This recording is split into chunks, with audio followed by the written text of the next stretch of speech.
Hi there and welcome back to the Frontline Security Podcast. With me today is Daniel Blackwood, the Managing Director of ResponSec, a security company specialising in big events. And today we're going to be diving into Daniel's journey to becoming MD, the ins and outs of working in event security, and some tips and tricks for anybody who's thinking of doing the same. Here's what's coming up. I've been quite lucky to work on some of the best events in the UK. I've dealt with so much trying to argue with an artist who's on the stage who doesn't want to come off the stage, and his bodyguards are trying to fight me when I'm trying to grab the mic off him. It's quite challenging, and they were very big guys. My head was in that space of let's get everyone out of here. The show has to stop. Like I said, I'm still learning. There's still going to be a scenario that I've never dealt with, but I'm up for the challenge.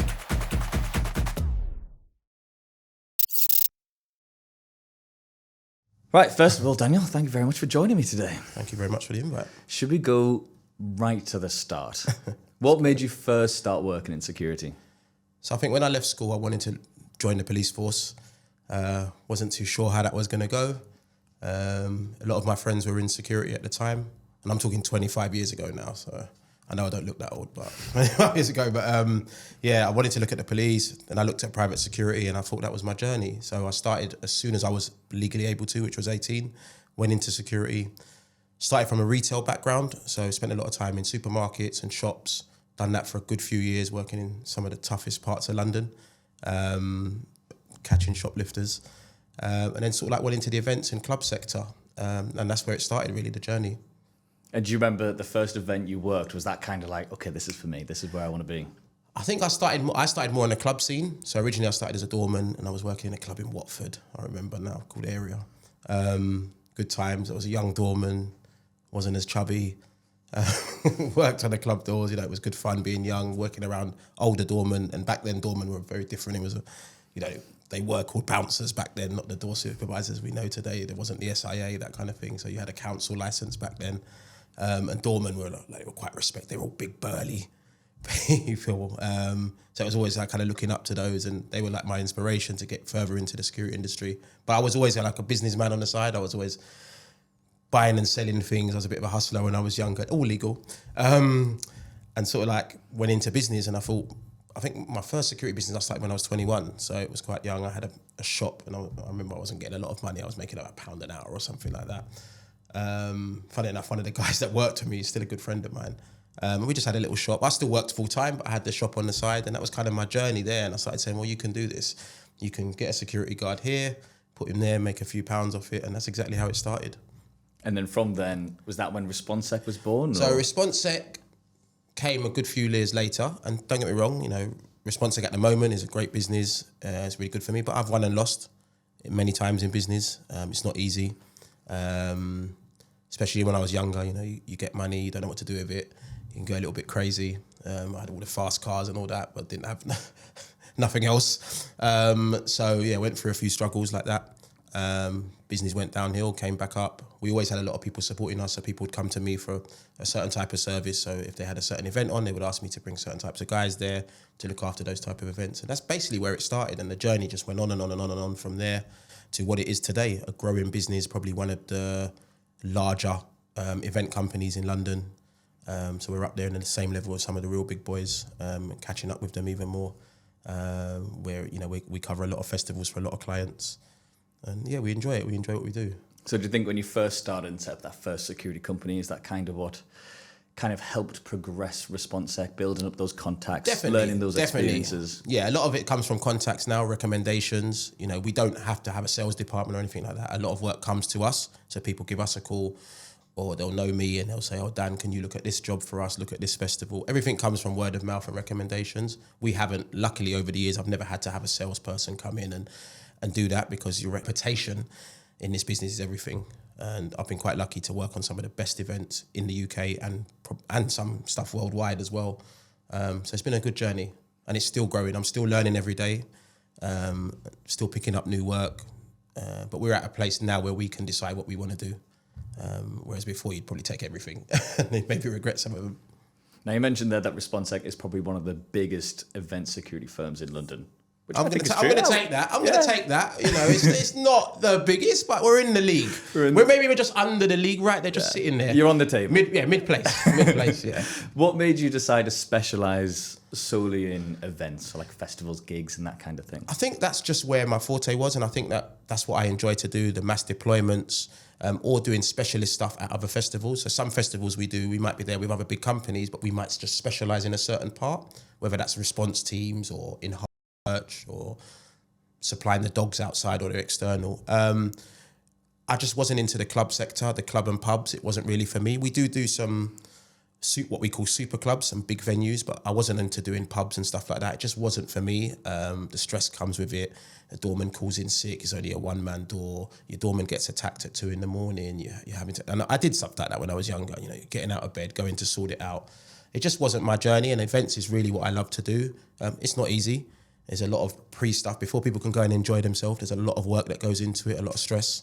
But that is where our forte is. We do other stuff as well in rail and other parts of security, but our main business is an event-based business. And what would you say is the main differences between running an event-based security company and, like you mentioned there, a door-based company? I think that events involves a lot more. I think with a pub, you know, the landlord calls you, I need 2 doormen on a Friday and Saturday night.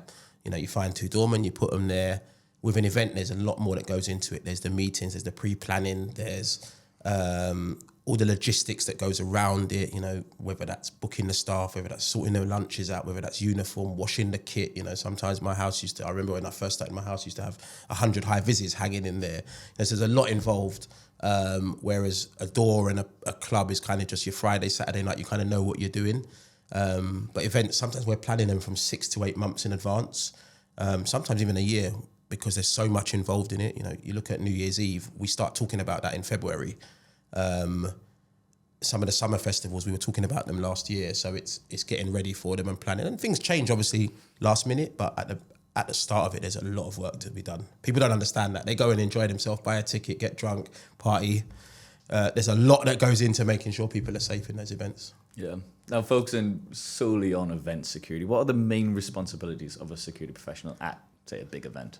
So for me, it's customer safety. We can use the word crowd management as well. We can go into that a bit more in detail, but customer safety is the most important thing. People can come to that event, get to the event from wherever they're coming from, get into that event safely, feel safe inside, leave and get home safely, you know, and enjoy the day. You know, so much goes into that piece, and it's not easy. It's challenging, but it's to make sure that everyone comes and leaves safely. I can imagine one of the biggest challenges is making sure everyone is safe, goes home safe and everything, but also has a good time. How do you balance safety with also making sure people still have a good time? That is challenging, and I think it's quite hard because promoters often, they're running it, they've got profits to make. They need to look at different things, and it's saying that, well, we need this much security here to do this, and they've got to look at budgets, they've got to pay artists. There's a lot involved in it, and I don't envy the festival organisers, what they go through to put a festival on. It is challenging. And I only sit in one sector of that, in the security sector or crowd safety. But, you know, there's so much else involved. There's crew, there's cleaning, there's so much. So that is quite challenging. And I think that, you know, sometimes we have arguments with clients and we're battling about one person or 2 people. But a lot has changed since sort of like Astro World and the disaster there. So I think people are more and more watching crowd safety and keeping an eye on it, and we as crowd safety professionals need to be watching the crowd a lot more and making sure people are coming and going home safely, because things can happen very quickly in crowds. And some of these festivals you do, it's up to 50,000 people, and you imagine they're all in one space in front of a stage. Something could go wrong.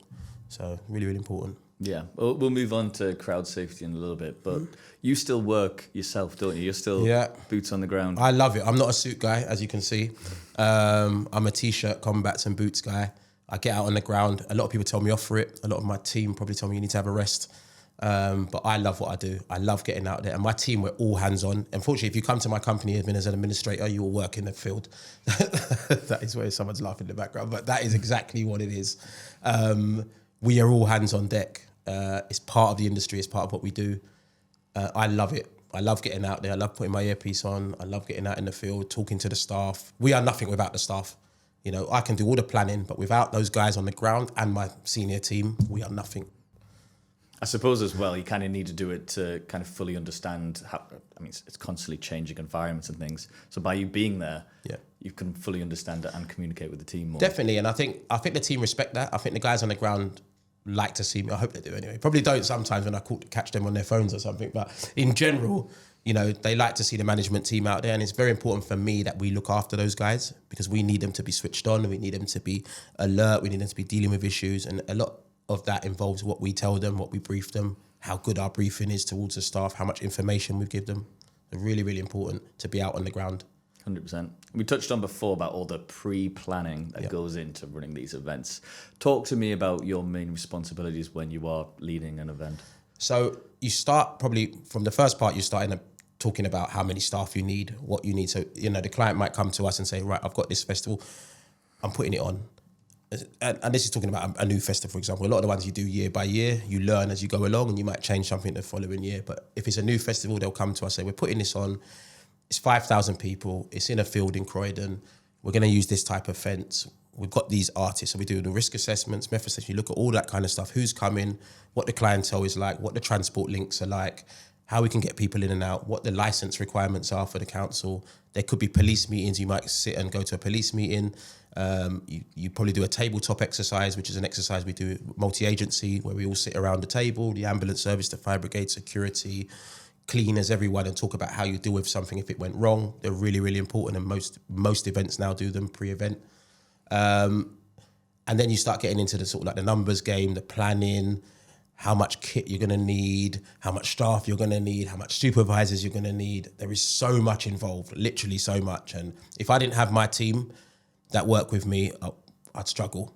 And I'm going to give a shout out to Nav, who's our operations director, who is like the event king. He does a lot of that kind of planning side of things and gets it all together. I just come and take the glory, to be honest. I'm joking.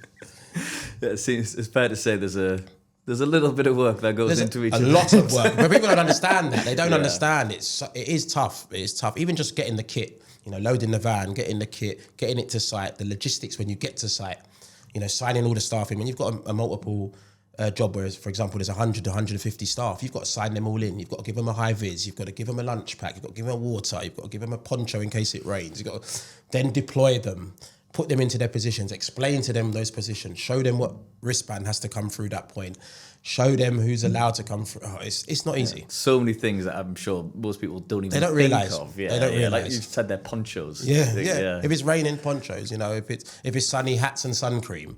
And we have like welfare and logistics teams that go around and check on the staff. But like I said, without the staff, we are nothing. Now, we all know how crucial security officers are at these big events, obviously keeping everyone safe. Yeah. But how important is it to make sure you've got a good team working? It's really important, especially in certain positions. You need to make sure you have the right people in those positions. You know, there's a lot of people in the security industry at the moment, but not all are suitable for certain roles. And you really need to make sure that you're picking the right people for the right roles and making sure people are using their skill set in what you're using them for. You have to have the right leaders. It is down to the leaders. It's down to the middle management. It's down to the supervisor on the ground. A good supervisor will motivate those staff so that they're happy. They come to work, they enjoy it, because festivals can be long shifts. You could be working 12 to 15 hours and without, you know, maybe 1 or 2 breaks in the day in the sun. And it's down to that supervisor to motivate, and it's down to my managers to motivate them and down for me to motivate the managers, or it ain't going to happen. Yeah, I think it's fair to say that a good event is not a good event without good security, really. 100%. It keeps everything running 100%. smoothly. It's a very, I mean, I'm not going to take all the glory for running an event because there is a lot of cogs, but security is an important part of that. Security, safety is a very, very important part of any event or festival. Have you got an example of where you think your team maybe made a real difference in an event? You're going to put me on the spot here. I'm just going to say every time. You know, I think that whatever we do, it's really, really important for that event. And, you know, there's events we do with multiple companies as well. And I think that's become more popular now. Before, it used to be called like one company would run an event, but a lot more events now are kind of multiple companies. So you might have 3 or 4 companies, and it's like getting along, working together, making sure you're all looking after your piece, but, you know, you sit and you plan together so that you are one in the end if something went wrong and you needed to evacuate the site, or there was a terror attack or something dramatic like that. Now, we touched on there how pretty much loads of things can go wrong in an event. How do you make sure that your staff are properly trained for all sorts of kind of scenarios? So training is key to every event and every security officer's career. You obviously do the SIA training to start with. For stadiums, you do something called an NVQ Level 2 in spectator safety. That is kind of the basic training you need to do to work in a stadium, so a football stadium, rugby, any stadium. There's different levels of that. You have a level 3, which is for supervisors, and you have a level 4, which is for safety officers. You also look at stuff like Ask Angela, wave training, things like that are really, really important to help support the customers that are attending the events. Briefings are really critical. If you're working in a pit barrier, doing the level 2 in pit safety, so you know how to remove someone from a pit correctly without hurting yourself or hurting that member of the public. As much as you can give them, and it's really, we do quite intense briefing documents. We do pre-briefings. We brief everyone for at least half an hour before the event starts and just remind them of their responsibilities. But there is lots of different training courses that are out there. I would say the NVQ is probably the most common one for stadia. It's not really aimed at the festival scene, but it does help you. Definitely wave training, knowing how to spot, vulnerable people in crowds. There's a lot of work at the moment with VORG, violence against women and girls, and how we can protect people that are out there, especially women and girls who have unfortunately been subject to different issues when they're out and about. So really, really important that staff can spot those things. ACT is obviously another crucial one. Anything to do around counter-terrorism, how we can spot hostile reconnaissance, how we can spot someone's behaviour, how we can deal with someone that might have a fake accreditation or that's just around the venue. Really, really important.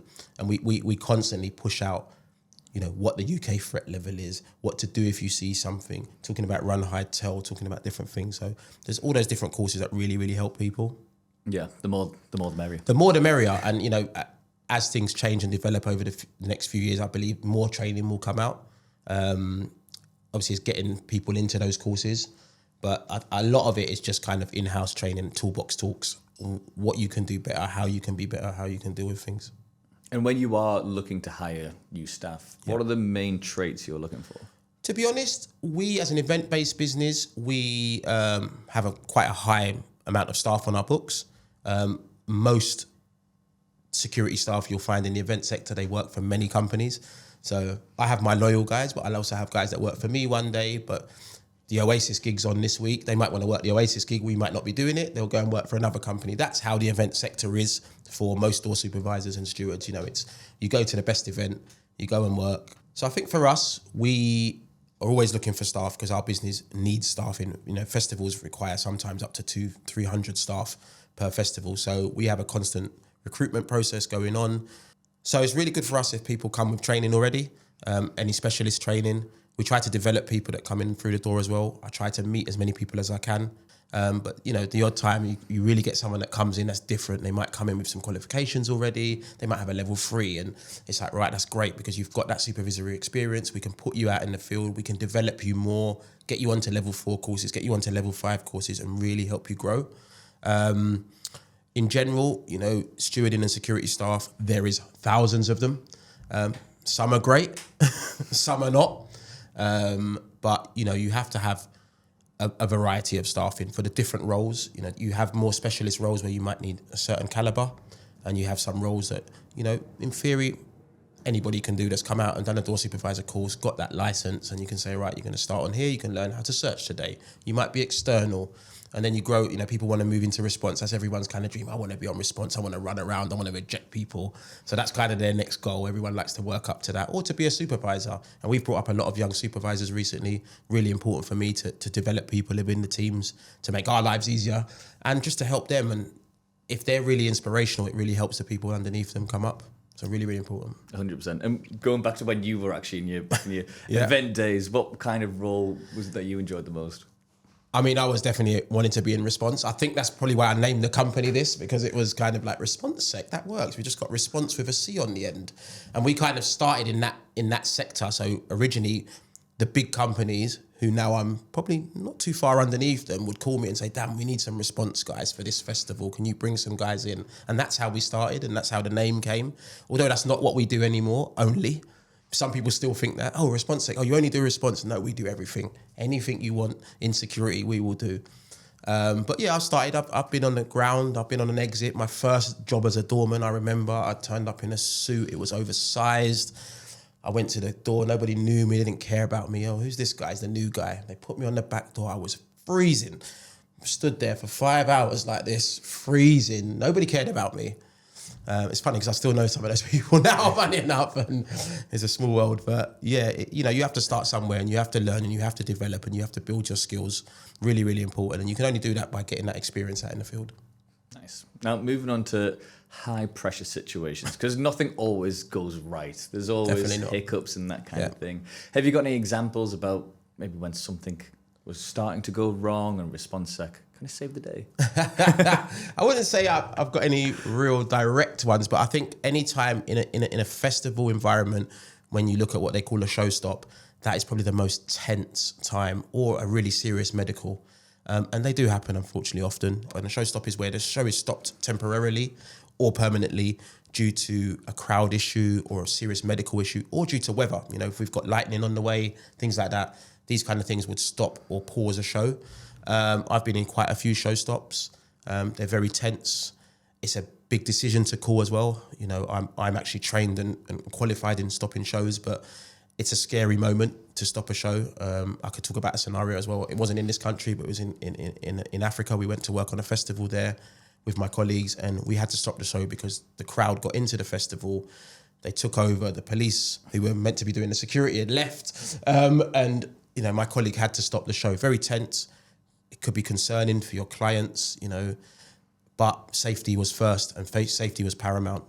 Medicals can be quite tense if you've got a really serious medical, if you've had a major incident inside a venue. Anything that involves any terrorism, not that I've been involved in anything like that, but, you know, that is a concern of us every day. I always brief the staff that a terror attack is due in this country. It's just when. It's going to happen, and it's going to be probably mass casualty, and we really, really need to be alert and aware of our surroundings and what's going on. Really, really important. I can imagine as well the key is kind of staying calm in those situations. It is staying calm. How do people do that? Because if there's chaos unfolding. It's not easy, but you I think adrenaline kicks in when you're dealing with a situation. You know, I've had to go to a lot of emergency meetings when a festival's going on. I can't really talk about certain scenarios, but there is times we've had to go into something because there may be intel from the police. There may be an incident happening in a part of the park I don't know about, or a part of the site. You know, so you go into those meetings and you have to remain calm, and adrenaline definitely takes over. You might afterwards be like, wow, that was crazy. But at the time, you've got to keep your head cool because everyone underneath me is looking to me for guidance. So when I make that decision or when I'm in that meeting, you know, I'm thinking in my head, right, how can I make sure everyone's safe? What can we do? And you're talking to the other parties, the other stakeholders, and what we're all going to do. And sometimes, you know, it leads to nothing. Sometimes it leads to a show stop. Sometimes it leads to getting an ambulance through the site. So things do happen. This is the real world, and we have to be honest about it. And I imagine as well, communication is key, making sure all the staff members are in sync, basically. Definitely, communication is key. On most events and festivals, you'll have code words, you'll have messages. You know, like when you go into a train station one day, you might hear, "Can Mr. Sands come to the control room?" You know, if you know what that is, you know what that is. That's a warning, there's a fire alarm going off or something like that, or there's a lost child. There's different codes in different places. So you kind of know about those and you know what to do. And staff are briefed to listen out to that messaging, to listen to your radios, to know what to do in them situations. If we're having an evacuation, where to go, where to stand, where to be. You know, your own safety is paramount as well. But, you know, I think, and I always tell security professionals that we need to do our best to get everyone else out, and we then get out as well. So yeah, with crowds, I mean, they're completely unpredictable. Anything can happen. So what would you say is your kind of top tip for security professionals if things do start to go wrong? I think my top tip is to remain calm, remain professional at all times. Remember the training that you've had. Remember everything you've learned when you've watched, for example, if it was an unfortunate terror attack, what you learned in your ACT training, how to deal with it, run, hide, tell, who to alert. You've got to stay calm, because if we panic, that makes everyone else panic. And people look to security as the answer. They see you in that high vis. They want the answer from you. Where do I go? What way do I go? And that all comes within the briefings and the training that people have done. Really, really important. Stay calm. Alert who you need to alert. Look after yourself as well. Really, really important. Are there any specific kind of strategies that ResponSec use? I think we just use whatever everyone else kind of uses in the industry, and it's what you've learned through the training from ACT, run, hide, tell, or scan training, these kind of things. Everything they're briefed. The strategies are kind of the same, you know, there's no, because everyone has to work to the same model, whether that's the cleaners, whether that's the catering staff, you all have to work to that same model. Yes, security will be the paramount under the police, but it's getting everyone to safety as quickly as possible and looking after yourself. Yeah. I can imagine as well, I mean, you probably still go to big events and festivals outside of ResponSec. Yeah. Do you find it hard to kind of switch off, or you're constantly kind of monitoring around, see what the teams are doing? I mean, I don't really have a life. Security is my life, but it's quite sad if I go to a festival or an event when I'm not actually wearing black. That's a whole nother thing. If I go there actually in my own clothes, it's rare, but you cannot switch off. You're looking around, you're watching the crowd, you're watching the movement of the security. Very interesting when you go to other countries as well, because it's very different. The rules and the laws and the safety advice we have here, when you go to another place, is very different. So when I've worked around the world, I'm like, oh, we would never do that in the UK, but in that country, it's fine. And you have to adapt and you learn. But I think, yeah, it's really hard. I know a lot of people, so you turn up, oh, Dan's here, then I might go and stand in the pit, and then I'm thinking, why am I in the pit? Because I shouldn't be in the pit. I'm not working. You're not paying me. I'm here to enjoy myself. Yeah, but it's the best view. So it is quite hard. It is hard to switch off. And you might see things, and you might alert a security officer and say, look, there is a person under that tree who's a bit worse for wear. Can you call medical? It's a natural thing. Definitely.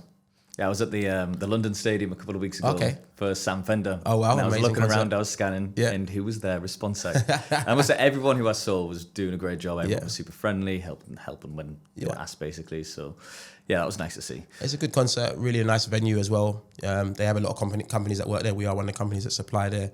Amazing venue, 80,000 people in the heart of London.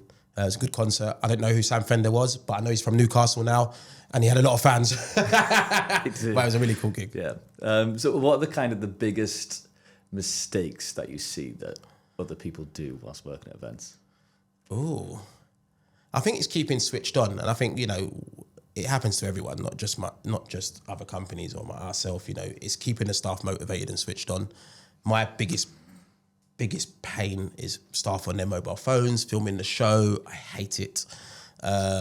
Staff not dressed correctly. Staff are sleeping on position. I've seen some videos on TikTok and stuff like that. It's really trying to keep them motivated and understanding that they are representing either my brand or the brands we're working on behalf of. Really, really important. I won't really say there's mistakes, but there is things that could go wrong in planning. And that can happen to anybody. It's really, really important that you plan and do your research on the crowd, the event, because you could go to an event and you don't know it's quite a heavy rock concert, for example, and you don't have enough staff in the pit barrier. Because if you've got heavy rockers that jump over the pit and come, you need to be ready for that. And that's a tough day in the office. It's fun and safe, but you're sweating. A bit like now too. But it is hard work. You're literally doing a gym workout, pulling people over the barrier. They go back in the crowd. You see the same person again, and it ain't the lightest person that's coming over. He's being carried over the barrier. You're getting them down. They go around, they come back. So that's a tough day in the office. But it's just making sure that the planning is done to the best of your ability. Mistakes will happen. Errors will happen. It's how we work on fixing that for the next time and how we can make the event safer. We all learn every day. And there's no one specialist that can come and say, I can do it perfectly. Because you don't know. We cannot control the crowd's behaviour. Every crowd's different, isn't it? And we can help control it, but we cannot fully control it. We have to put in mitigating circumstances to be able to deal with that. Now, speaking of crowds and crowd safety, what, for an attendee's kind of point of view, what would you say your top tip is for someone attending like a big festival? I think just making sure people know where you are, people know how to get in contact with you. If it's a hot day, staying hydrated, the amount of medicals we deal with in heat. And I'd say dress correctly when the weather's bad, because some people still dress like they're on a beach and it's freezing cold, and then we find them in medical like this, shivering. Definitely make sure people know where you are, contact numbers. If you're with your friends and you get separated, get to the nearest welfare area or speak to the nearest security officer. And I think definitely if you see something that doesn't look right, I sound like the guy on the train now, see it, say it's sorted. But we do actually work on the railway as well, so that's kind of in my head. But, if you see something that doesn't look right, report it, speak to someone, because that's how things get solved quickly. And people sometimes think, oh, that person's acting a bit strange, but they don't say anything. It's really important that they do, because we can help protect them and everybody else in conjunction with, the rest of the security or the police or the relevant authorities. Is there a safety concern that you think people kind of overlook that security are ready for? I think with drinks and stuff like that, drink and drugs, definitely. I mean, there is recreational drugs, obviously. But I think that some people get really carried away, or they take things that they don't know what they are, and they get themselves in a really bad situation. And I've been to way too many medicals from drug overdoses and things like that. And it is scary. It's not nice to see. And I think people should be really, really careful. They really need to make sure they're drinking water, not too much alcohol, but drinking water, looking after themselves, and really just making sure people know where they are, who they're with, staying close to your friends. Really, really important. Again, we find people that have been separated from friends. Friends have left them because they've had too much to drink. Oh, we're not interested. But that's not fair. You need to look after each other when you go to a festival. It's a big site. Most festivals, 20, 30, 40,000 people, you can get lost quite easily. I think that's a really important point as well. With festivals, there's always a big drug scene, isn't there? Yeah. And I haven't been to a festival in years, but I remember a few years ago there was the Loop that set up where you can go and test your drugs. Is that still a thing at events? It's still a thing in some events. It depends on the local police force. But I know, for example, the Metropolitan Police are taking a big stance on drugs. So, for example, in football nowadays, if you're caught with any drugs, your details are taken. There's possible prosecution. You're ejected from the venue. Drugs in football is unfortunately a massive problem, and people tend to take substances and then start acting wild and running around the football club, not really enjoying the game. And in festivals, again, it is a big problem. There is a massive culture of drug taking. We do a lot of work around working with drug detection dogs, trying to limit the drugs that get into festivals. Really, really important. Speaking to people, giving them advice. Like I said, the Met in London on a lot of big festivals now are doing a lot of work around that. So they, on some festivals I've been to, they're actually testing the drugs to find out what's actually in. Because some people buy something and it's not even drugs. They don't even realise. But they're testing it and giving advice and also doing prosecutions now for it. And I think until it's more seriously taken, people will just continue to do it. And what they don't realise is, especially in a hot day, you take something, you add that with alcohol, you end up passed out under a tree. You've not actually enjoyed the festival. And you could end up in hospital and you could end up sadly dead. Not worth it. Not worth it. Go and enjoy it. Go and enjoy it. You've paid 90 quid to go to a concert. Have a couple of ciders and relax and enjoy. Idiots.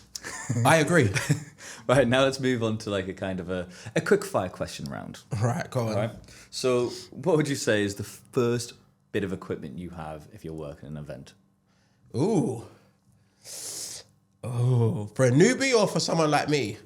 We'll do both. For a newbie. So for a newbie, I think the first thing for a newbie is they got to go out and buy a uniform. That's always their hardest thing. Because you end up like people all go and buy a suit and they turn up to a festival in a white shirt and black tie and a suit. And I'm like, this is not the attire for a festival. Torch is definitely one. An earpiece. Oh, there's so many. Nowadays, everyone buys a tactical bag and they've got it hanging around them, with nothing in it. So yeah, the tactical bag. What else? I think for someone like me, I think I've got everything. I kind of all the gear and no idea. No. So what's the first bit of equipment you're checking then? Ooh, that's an interesting question. When I was coming up in security, they always said have a pen. Right. It's the strangest thing you think about, but it's so important you can take notes. I know now technology, you can use your phone and stuff like that. You're not meant to have your phone out when you're working. So, but a pen is a crucial piece of equipment, and your briefing document. Actually, we're going to go with briefing document. Make sure you've got your briefing document and you've read it. It's really important because that tells you everything you need to know.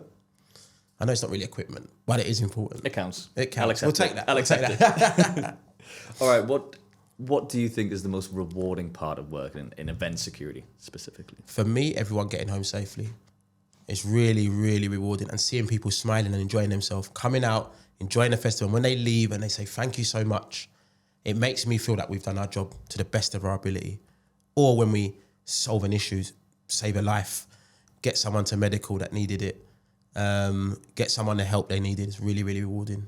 Finally, I know these are quick fires on one answer, but staff, when they've had a really good day, they've enjoyed the job they come to do, they're leaving with a smile on their face, ready to come back, especially if it's a 2-day or a 3-day, are ready to come back and do it all again. Do you think event security is probably one of the most fun elements of security in whole? Definitely. Definitely. See cool acts and yeah, you get to. Why would you not want to do a festival or an event? I've seen some of the most amazing things in my 25 years. We checked this today. It was 25 years since I started doing security. And I've got to travel around the world. I've got to see some amazing acts. People that I wouldn't even, literally 3 days ago, I was at Iron Maiden concert. Not my type of music, but what a great atmosphere. 80,000 heavy drinking rockers enjoying a local band, because they're from Leighton. It was in Stratford, and seeing people leave happy after really, really enjoying it. And I've got to see things like that. I've got to be in those events. I've done a lot of one-offs in my time as well, things that may never come back, but I've been part of that. And it's so good for the staff, especially if they get a really good position. It's really important if you're at a concert and it's someone you like, that you get to work in the pit barrier or something like that, because you get that whole atmosphere. Although you're facing the other way, the sound from the speakers and the atmosphere is amazing. What's one thing that people get wrong about security at events? I think that we're all still bouncers. I think that we're not there to help them. I think that some members of the public don't respect us. It's really, really tough. The guys are out there to do a job, and we're there to help everyone get home safely. And sometimes, you might be ejecting somebody and everyone gets involved, but they don't actually know what that person's done. But they get involved because they think you're doing it overzealously and things like that. It's really important you don't do that. It's really important. We train our staff, hands-on is the last resort, but unfortunately sometimes you do. But I think people do get that part wrong, or when they think that we're just all horrible people. I try to train my staff, smile, 3 S's, safety, security and service. Really, really important. Smile, deal with people how you want to be treated. Really, really important. And what do people get wrong about working as a security officer at an event? Funny enough, I see some TikToks sometimes and people are like, oh yeah, go to work, don't do nothing, stand on a gate. That really irritates me because they don't actually know how crucial that gate is. It might be the most boring position, but you're there for a reason. If there's an emergency, you're there to open that gate to get people out to safety. So there is some people, unfortunately, in this industry that come to get a quick buck, and it is a second job for a lot of people. They might have a full-time job. They do this on the weekends or they do this in the evenings to make some extra money. And I think that's what security is really good for. But yeah, some people do come and not want to work. They've come to enjoy the event. They've come to have a dance when we can't catch them. So it does happen, but yeah. Biggest challenge managing a crowd? Wow. I think that you have to remember when you go in there that, people's lives are in your hands. People don't actually understand that part of it. Me, depending on what role we're doing at that event, I want everyone to go home safely. It's really, really important. And it's making crowds actually understand what they're doing as well, how they can make it safer. If you're pushing, if you're shoving, if you're trying to get into an area that you shouldn't be in, that's putting other people at risk.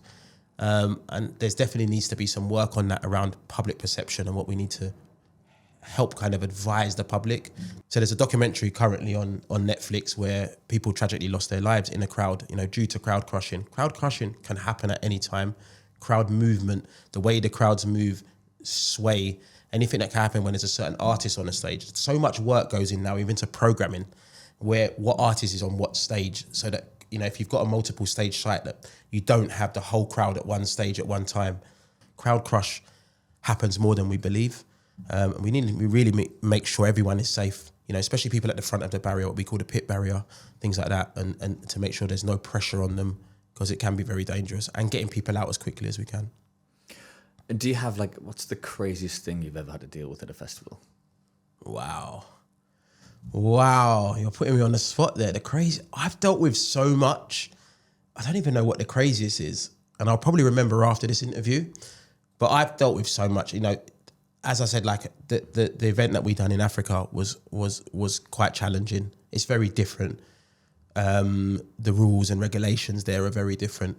And then trying to argue with an artist who's on the stage who doesn't want to come off the stage when we're telling him that the show is stopped and his bodyguards are trying to fight me when I'm trying to grab the mic off him is quite challenging. And they were very big guys. I think, that's probably one of the craziest moments I've been in. Because my head was in that space of let's get everyone out of here. The show has to stop. My colleagues are calling me, we need to get this guy off the microphone. I'm speaking to him on the middle of the stage and he's just carrying on with no backing music, he's just carrying on rapping. So yeah, challenging, very challenging. But we've dealt with so much, and that's years of experience, I think. And I'm lucky. And like I said, I'm still learning. There's still going to be a scenario that I've never dealt with. And it will challenge me, but I'm up for the challenge. For sure. And finally, what is one thing that you would change about event security if you could? One thing I would change, I think, is probably public perception. Just that we're not all big, burly doormen with bald heads and MA2 bomber jackets. That is gone. That was cool in the 80s and 90s, but that's changed now. There's people from all walks of life in security, all genders, all races. It's very different. And we are just humans like yourself. And remember that we're there to try and keep you safe. Again, I've said this so many times, but I feel like people just wouldn't go to festivals or big events if there weren't security there. Of course. It would just be chaos. It would be chaos, and we have to be there. We're there to look after you. Maybe sometimes we might ruin your day, if you get searched and we take your secret bottle of alcohol that you've hidden, but it's for a reason. For sure. Now, looking ahead, event security in the future, where do you think it's going? Is there any cool technologies or anything that coming up that you think that's going to completely change the game? I think that there's a lot more use of drones at the moment, and that's to kind of monitor crowd movement. It's really, really great to have an eye in the sky. We can't all afford a helicopter to come over and fly over like the police can. So drones are being used a lot more to monitor crowd flow, especially during what we call the egress into the area we call Zone X, which is outside of a festival, really, really important area of a festival. When you go back to the Manchester inquiry, what happened in Zone X. So that's as people are leaving in an area that's not necessarily part of your festival footprint, but it does come under your responsibility now to get people to their station and get them home. So drones are being used to monitor crowd flow. You can see much better than just hearing from a radio of someone that's on the ground who's probably standing up as high as they can get to see how the crowd's moving. I think AI, I'm not a big specialist on it, but I definitely think that will be something that will come into play over the next few years. The thing with our kind of work is that the basic technology has to be supported by boots on the ground. It's actually the guys on the ground that you have to move into those locations when the technology tells you what to do. I don't think technology could ever take over this industry 100%. Unless we get AI security officers. Robots. Yeah, robots. And I think they'd be rubbish, to be honest. If I get replaced by a robot, it's the end of life. Fair enough. And obviously Martyn's Law is coming into effect very soon. What are you doing to kind of prepare for that? So with Martyn's Law, there's still a lot of work going on in the background. We've still got about 2 years until it comes into play. Some venues are looking at it now and what they can do to be better and prepared for it. It all depends on the venue and venue sizes. There's so different rules or laws, should I say, are in place depending on the size of your venue and the amount of people that you can hold in there. I think that parts of Martyn's Law or some of the changes are already in place because venues have changed since the Manchester inquiry. Things like training being more important to security staff, making sure they all complete it. Nowadays we're asking people to do ACT training at least once a year just to constantly have that refresher, because you sit there and you think you know it all and people don't. I brief staff all the time about terrorism and they probably want to fall asleep when I'm giving them that briefing because they think it's never going to happen. But it's really, really important we take it seriously, and Martyn's Law is going to be a massive change for the industry and for venues and make them safer, and that's what's really important. 100%. And now for the future of ResponSec, where do you see yourselves going in the future? Are you going to stick with events? So events is one sector of our business. It is the main sector. We also do railway security, so we do some work on trains and stations, and that is another sector we really, really like working in. I think we're just growing. It's bringing more people into our team, growing that team, as much as the office is way too noisy now with the amount of people we have in there. Growth is happening and we have to grow with it. But we're very careful. We don't just take anything. We are quite selective who we work with and what we do. You can be greedy in this industry. You could take everything that comes to your door, but then you might fail or you could ruin your reputation. Reputation is so important for me, for the brand and for my team. And we work really hard on that and keeping that. So let's see what the future holds. We're definitely growing. We're definitely getting bigger. We want to be up there in the big league with some of the others. And then maybe I can go and live in Dubai. Well, I wish you all the best of luck. Thank you. Dan, it's been absolutely fantastic. One more question before we do wrap up. For anybody who is thinking about getting into event security, what piece of advice would you give them? I'd say go for it. I think if you've got an SIA license, especially a door supervisor license, and you're working maybe in corporate or you're working in retail, use your days off and do events. It's what it's there for. Events are ad hoc work. It's great work. It's extra, and it's something different. You might get to work at some of the coolest places you've ever worked at, get to be in, I've got guys that work in a certain football stadium who get to watch Premier League football every week for free, sitting on the pitch side, and getting paid for it. It's great. So there is lots of great parts of it, and it's definitely something to do. And it's definitely something to bring you some extra money and extra finances. 100%. Well, thank you very much. It's been an absolute pleasure. Thank you so much. If anyone watching, it has been about 30 odd degrees in here, so that's why we have been quite sweaty. But that's all from us today. Thank you very much for watching, and we'll see you on the next one. Thank you.